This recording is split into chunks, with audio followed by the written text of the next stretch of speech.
रहमत दी छावां में मौला मेरा भी घर होवे उत्ते रहमत दी छाए मदीने विच मौला घर होवे मदीने विच मौला घर होवे उत्ते रहमत दी छाए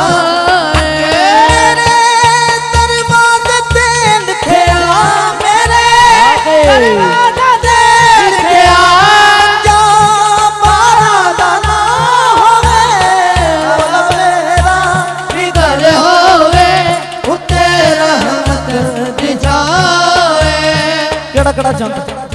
मदीने च घर मिले सारे चंद ने मदीने च घर मिले जे तो हमें हाथ उठाए और मैदान हशर हाथ गवाही देंगे सरकार का जिक्र किया है शर्माना नहीं गुनाह करो हाथ गवाही देगा लेकिन सरकार की महफिल बैठने वाले दीवाने का हाथ ते जुबान गवाही देगा सरकार का जिक्र किया है हाथ उठा के जड़ा जड़ा चाहता है मदीने च घर मिल जाए लहरा के मिल के मौला मेरा भी घर होए मौला मेरा भी घर होए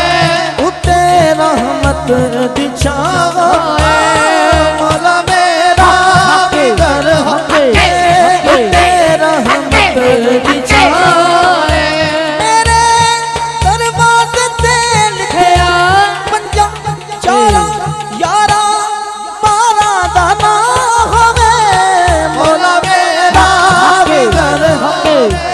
उत्ते रहमत दी छावां मौला मेरा भी घर होए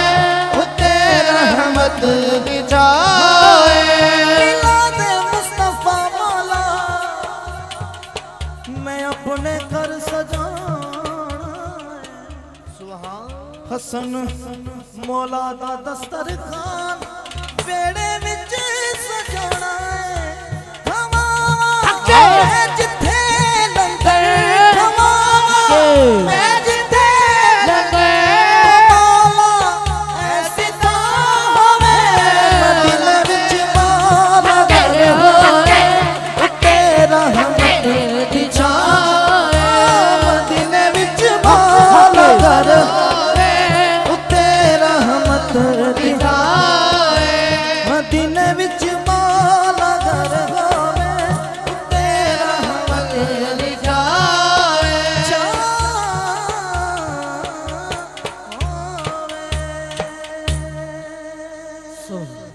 जिस तरह हुक्म है उस 2-4 मिनट दी हो रहा सी मैं इजाजत हंजुआं नाल गुस्ल दया